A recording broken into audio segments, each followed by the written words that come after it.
David, nice to meet you online. I can see that you carry your brand with colors and glasses and your frames from your awards. So you have done a lot for branding, correct? I mean, for multi-billion dollar companies like I forgot the names, but I'm sure Well, you. I can tell you, Ralph, the biggest client we had was Polo Ralph Lauren, Oh, really? and we actually supplied every single store on the planet for Wow. Ralph Lauren, Yeah. and many other stores like Nike and Tommy Hilfiger, Banana Republic, Victoria's Secret, Disney. We've even got products on the Haunted Mansion at Disney. Wow. So you had like a full range of very interesting and that developed all your creativity for all of them. So yeah, I read your little blurb about the book. So you say most of them, they do the business card, the website, and the social media, but they missed the point. What is it that they are missing? Well, that's a great question. So during my career, I've spoken to many audiences, um, including some very high profile clients in the audience. Yeah, And one of the things that I can tell you, if you ever get a large group of businesses together yeah, and ask them, a simple question like, "What's a brand?" You're going to get a lot of answers that are similar, some that aren't, but none ever really the same. okay, So the first job when it comes to talking to anybody who says, I want to create a brand, yeah, we have to have everybody on the same page about what a brand really is. okay, Because to the consumer, the average person in the street, a brand is something very different. What a brand to most people is the same as saying, well, what brand of car do you drive? Oh, I drive a BMW or a Mini or a Rolls Royce. Or what brand of washing detergent do you use? What brand of phone do you have? Oh, I have an iPhone.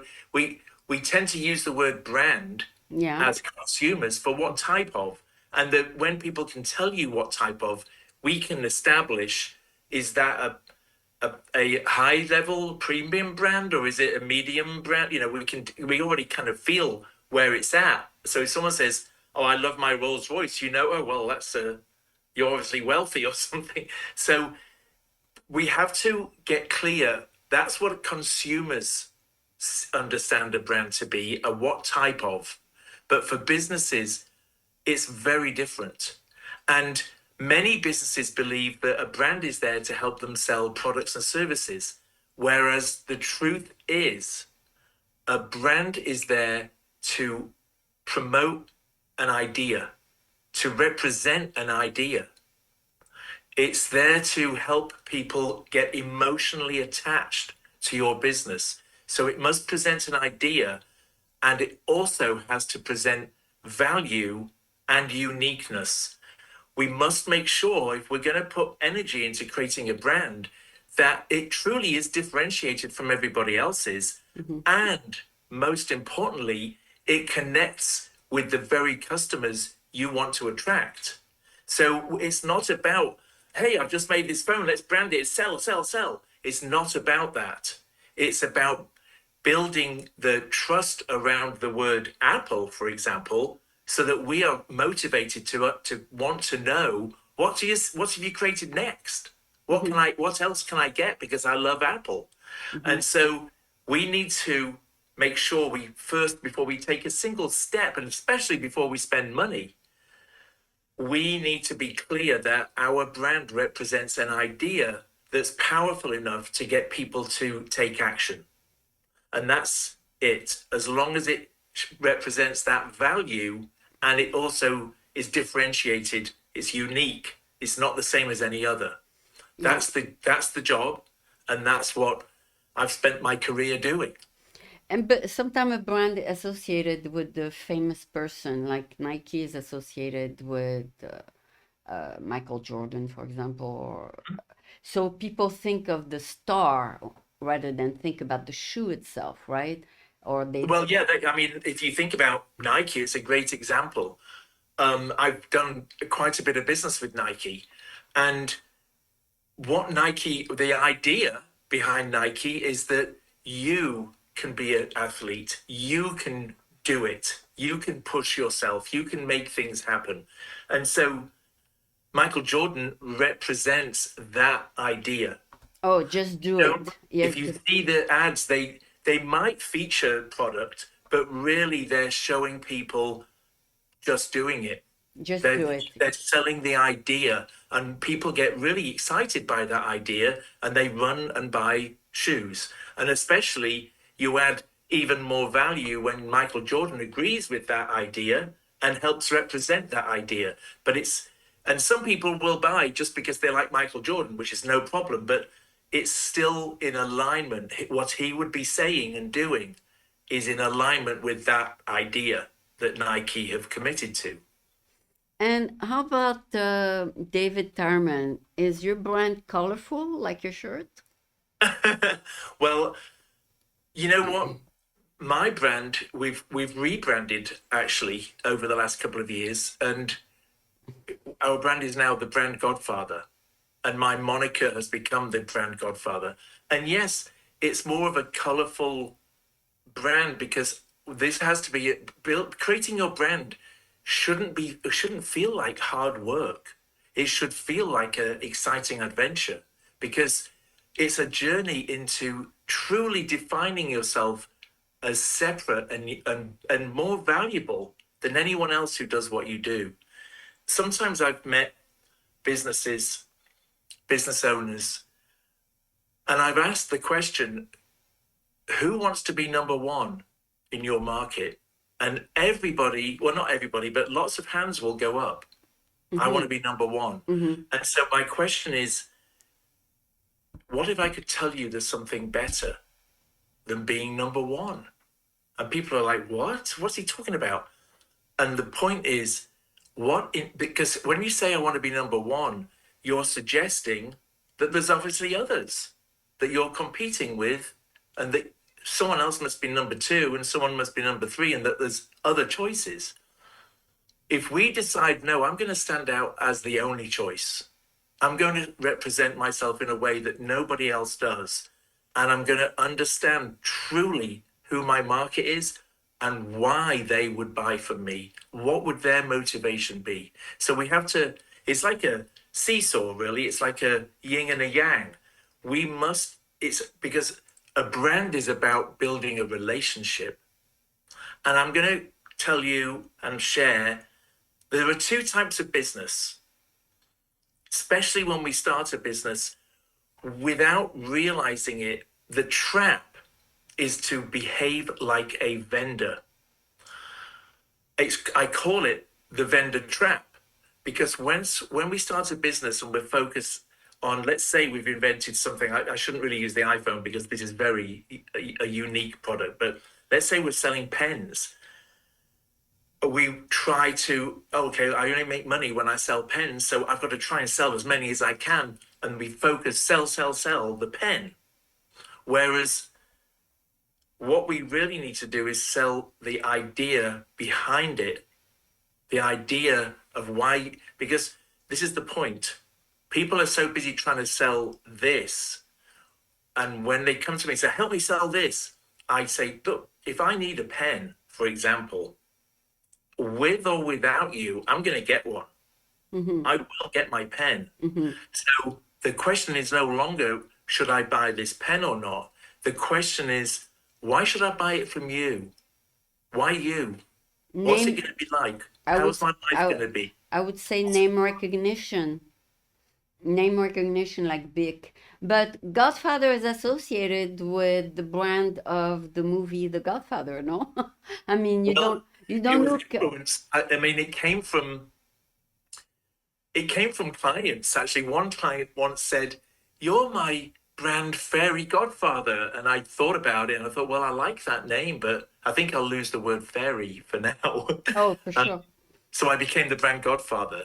It's it's I like making offers that people can't refuse because that's the But perfect line for a successful brand. mhm. Having people now, name recognition, you mentioned, that's important, but how do we get name recognition? We have The way we do that is to start out with the idea that this is my question. It's why compete when you can dominate your market, meaning you can become the go-to brand. And my story personally, I came from England a number of years ago with a suitcase with hardly any money. I had to sell to eat, and I had to sell to make sure I could stay here and not go back to England having failed. And the way that you do that, what we ended up doing is building a business that was unique from any other that did what we did. Okay.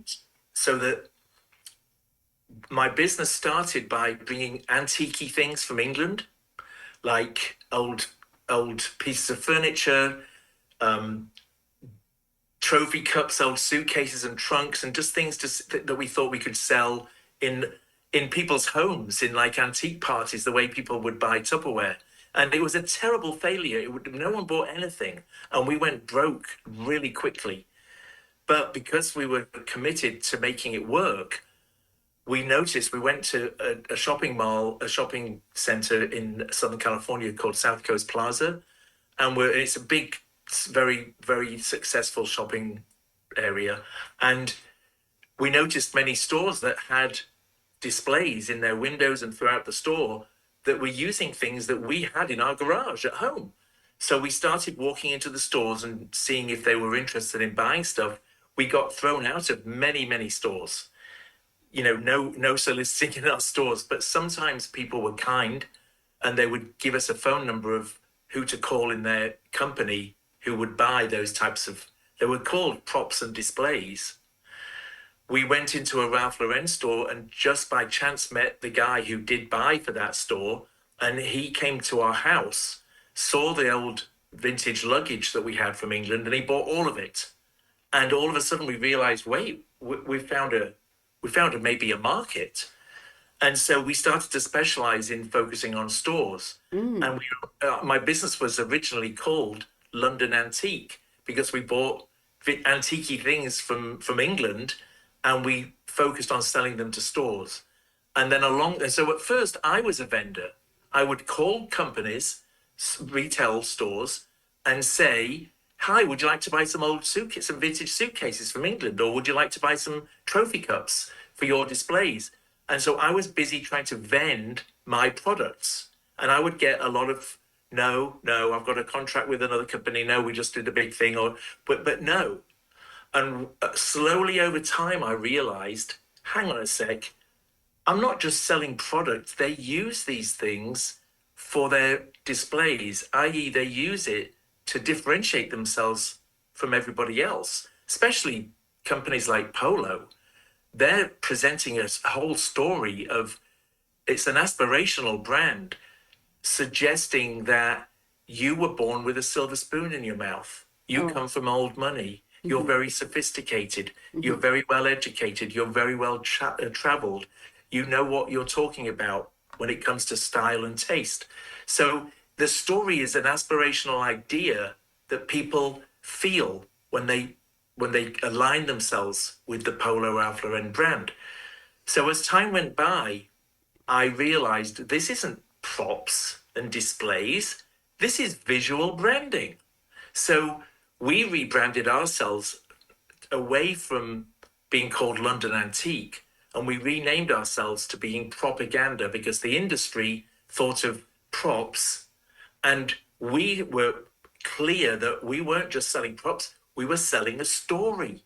That's what the props are for, to tell a story. So once we started focusing on not do you want to buy some suitcases, but hey, listen, I know you need these things anyway. We understand your brand. We specifically understand your brand story, and we're going to help you tell it even better. That went from being no, we've got a deal with someone else, we've got a contract with someone else, to being when can you be here? Oh, And our business really started to take off then. And then we got really focused on what really is a brand and what's ours all about. And we defined our brand and we became very tongue in cheek, we tried to be, what we would say about ourselves is we're serious about what we do, but we don't take ourselves too seriously. And so we allowed ourselves to play with things. I call them brand touch points. It's all covered in my book, but everyone who's watching today, I'm going to be giving a copy of the book to everybody, so I'll cover that in a bit. But this is all about how do we make sure that we aren't like everybody else, and not just that we're different, but we're different on purpose with a idea that's compelling to our market. So what I discovered with my first business, Propaganda, I discovered that offering visual branding was way more valuable than offering props and displays, even though the products they bought were identical, no matter what I called them. But that's how we became the go-to brand in the retail visual merchandising industry. Everybody knew our company. I was even followed by private detectives around England by our arch rivals because they couldn't understand why we were getting so much business, because they were busy being a vendor and we were busy being a brand. And when you focus on being a brand and you follow the steps that over the years I've really created, because many people think they have a brand, but they don't, because many people think a brand is their logo or their color scheme or their name, and it's not. Your brand is the idea.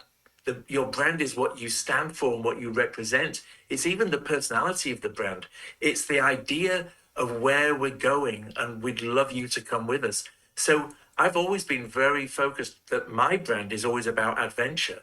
We're going on a journey, and it's an exciting, valuable, profitable journey when you decide to climb out of that vendor trap and become a fully fledged brand.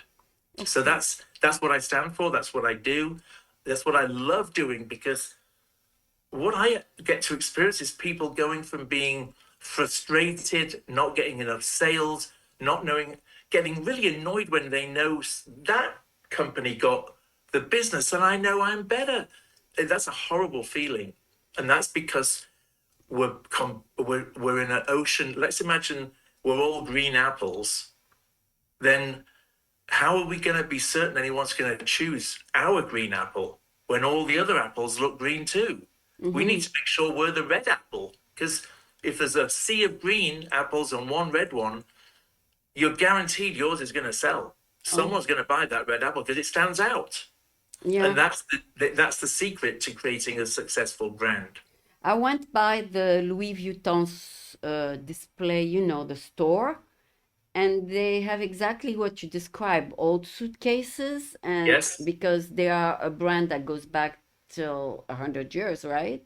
So And they, funny enough, I have actually supplied Louis Vuitton with vintage Louis Vuitton luggage for their displays. oh, that's what it They, is. yeah, Okay. that's exactly, because it's telling a story of, wow, look at the nostalgia. These trunks were used, 100 and 200 years ago, and that's why I want one. As Yeah, well, yeah. it's a prestige thing, and It's it's a become brand. a It's mainstream connection to prestige, you know? Yeah, the brand of Louis Vuitton has exactly what you describe in their display. So, Yes. it's not a coincidence that you are the one who gave them the idea. Then, I mean, maybe with their team. I mean, they must have also a marketing team, and Yes.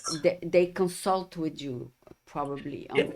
absolutely. You consult what we would do. I mean, I sold that business because I realized that all the money we made at Propaganda was made from the high street before the internet was even around. Yeah. And then one day I'd actually purchased stock in Amazon and my CFO comes in and he goes, "You're screwed." And I'm like, "What are you talking about?" He goes, "Amazon." I'm like, "No, I've got stock." And he said, "Do you realize how Amazon make their money?"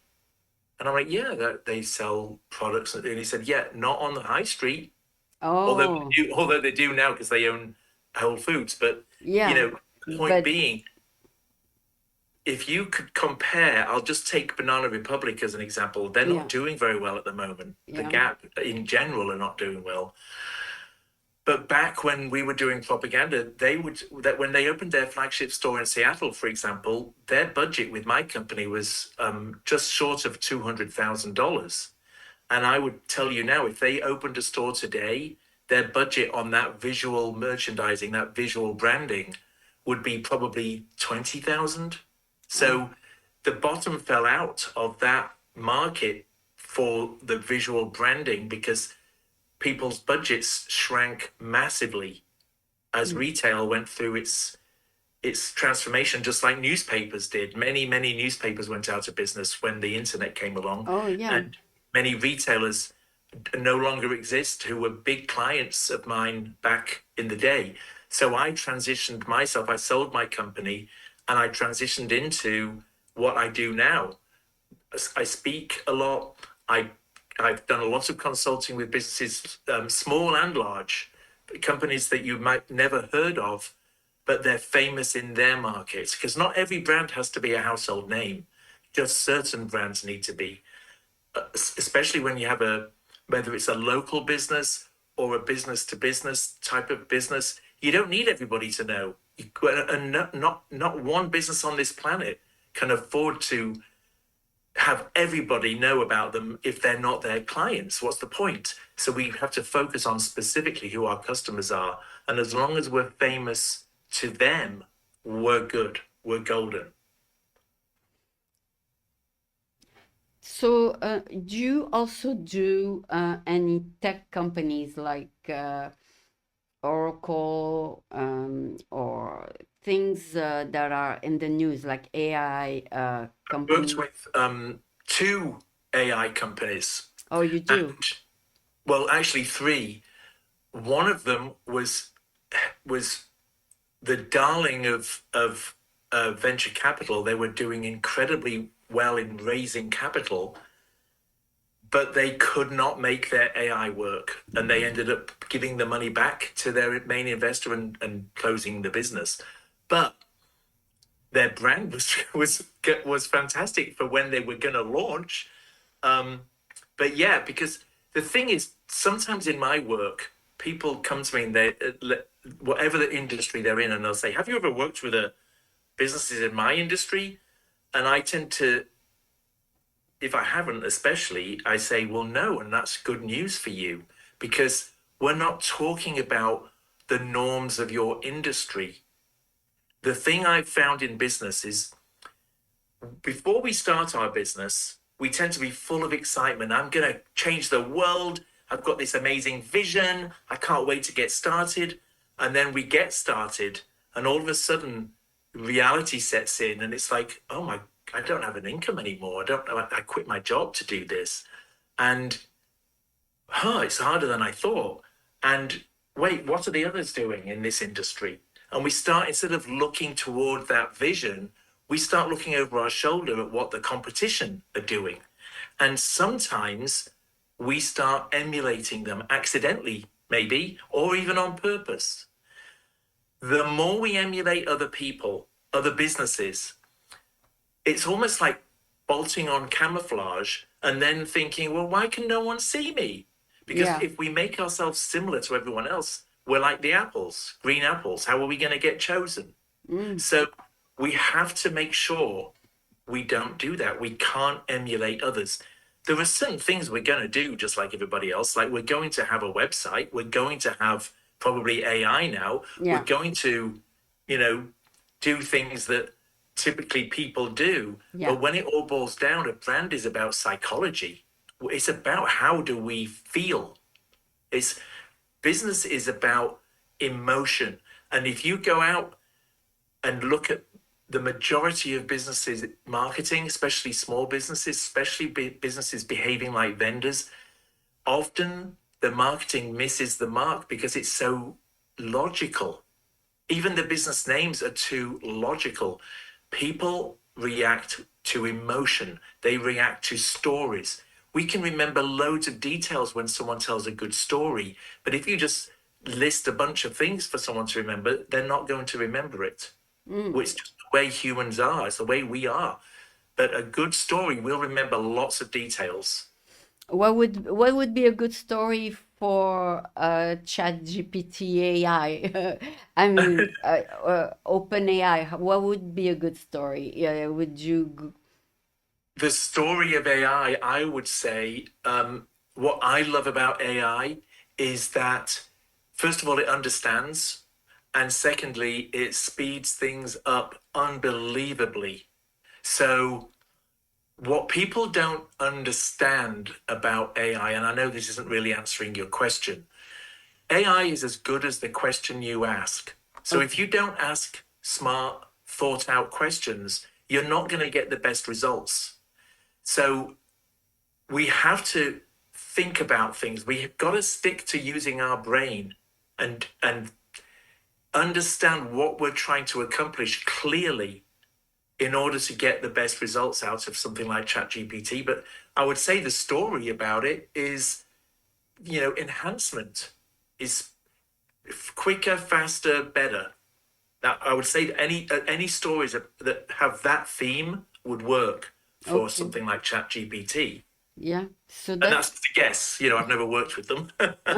yeah, but maybe in the future because they're getting to be very big now. So Right. I and was reading because I am involved in AI, and I was reading that AI actually will report people to the police if they start asking questions that sound like they're planning a crime. oh, And I also read that ChatGPT leaves an invisible watermark on the information it produces. So there is a way of knowing whether someone, like students handing in a report, it's actually, there is a way of finding out, this was written by ChatGPT, because we've found the water. There's a way of discovering the watermark. There's a oh, tool that you just click a button and you can see the watermark on the copy. So there is ways to remove that. But we've just got to understand what we're dealing with. I wasn't expecting to talk about ChatGPT no, today. no, I It's know. a I just put you on the important spot topic. to see what would the first thing would come to your mind. But yeah, you described it well. But we'll see more of it too in very soon as it's developing more and more. So Yeah. I think you pretty much presented what you do. I know you want to talk about your book. Your book talks about the seven top things to know about branding. It's called Seven Dumbass Branding Mistakes Oh, You Can't Afford mistakes. to Okay, I thought what to know about. So those Make. are you.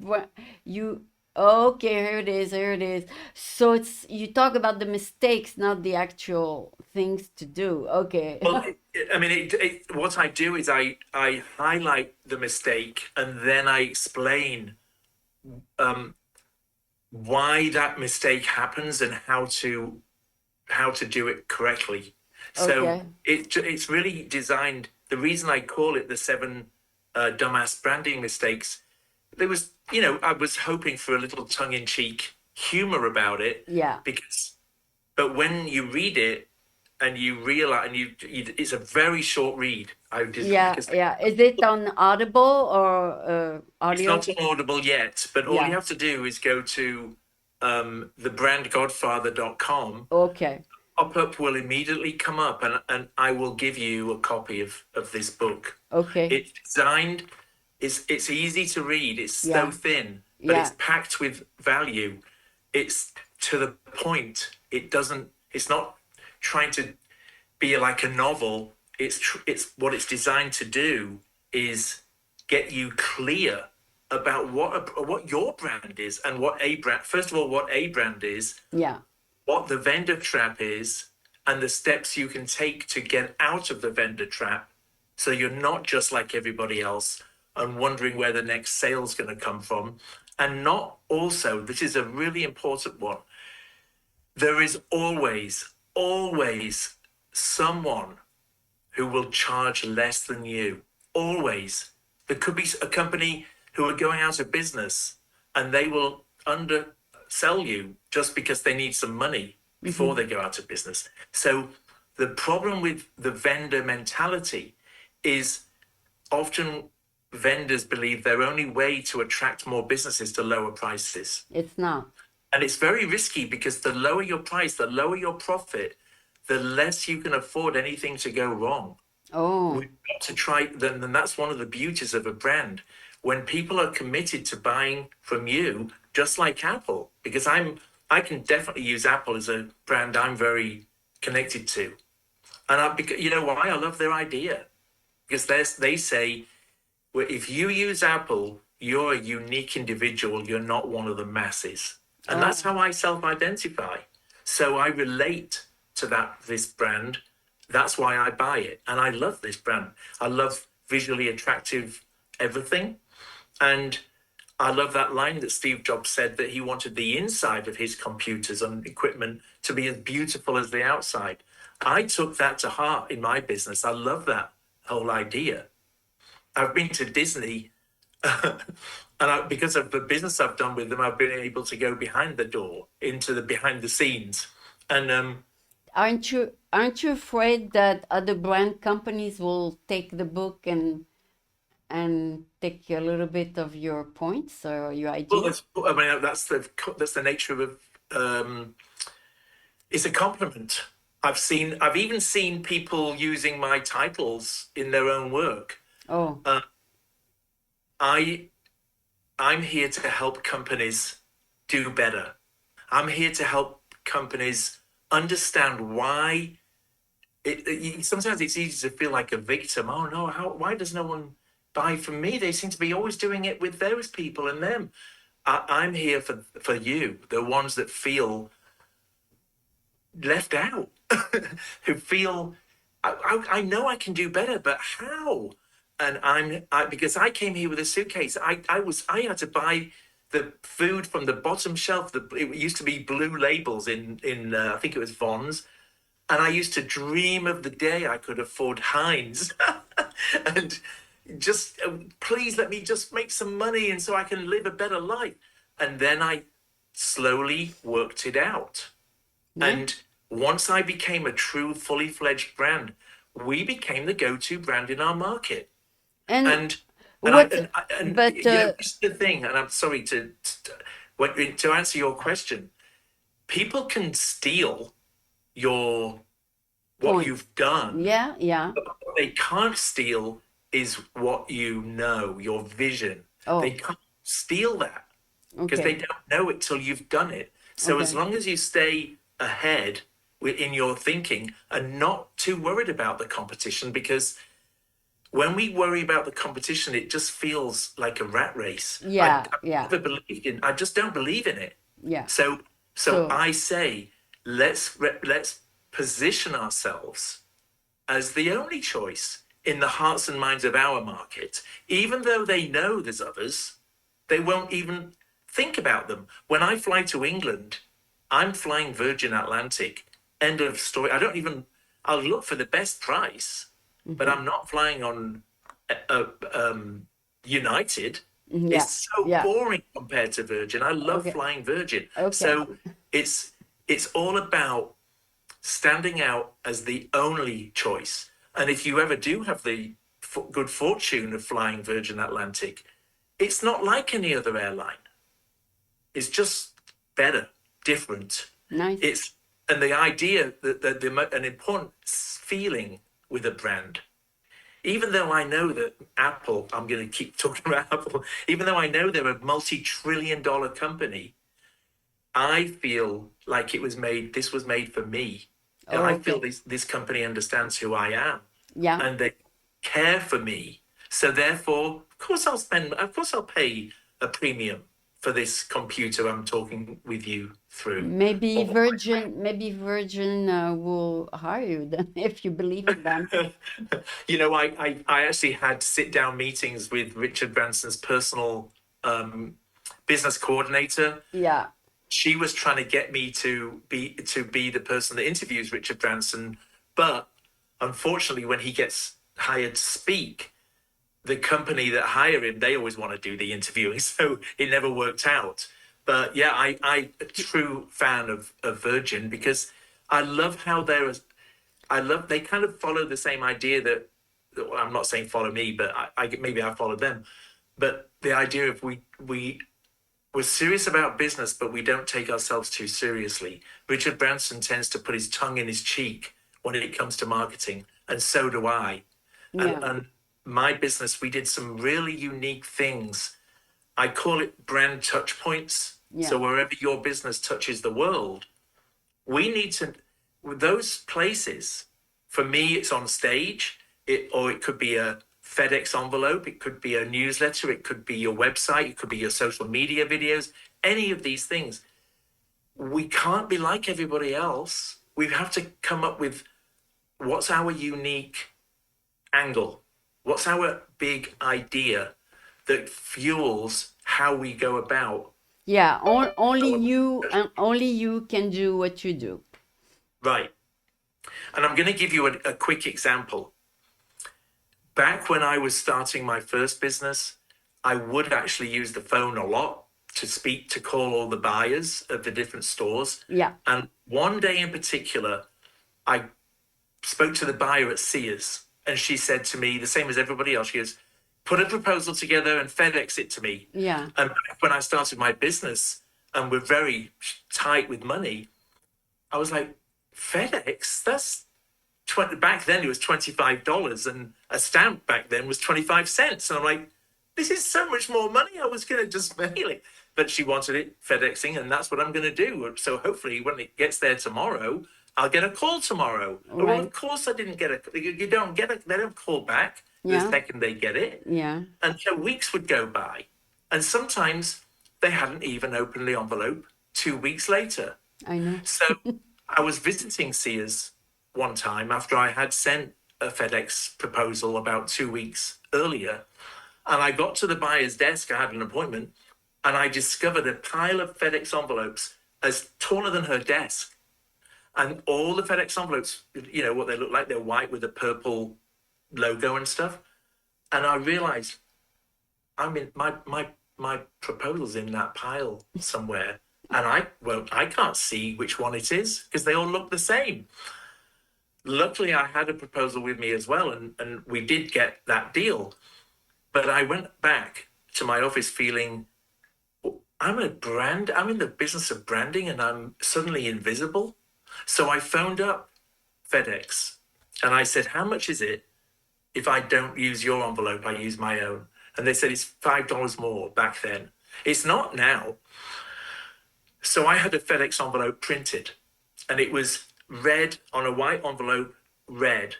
And it had a picture of me and my business partner on the front, and it had bubbles coming out of our mouths saying, here's your proposal. Thanks for looking. And then there was a whole section of rules.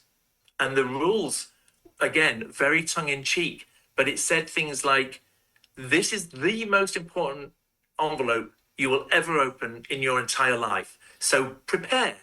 First of all, with your arm, clear the whole contents of your desk, including your computer, and throw it on the floor. So you've got space to put your feet. So you can lean back, open the envelope, and read.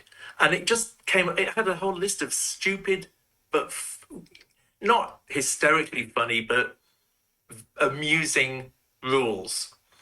And the last one being, pick up the phone or send the order and let's do business. Nice. And Nice. what happened for us is our envelope got opened first.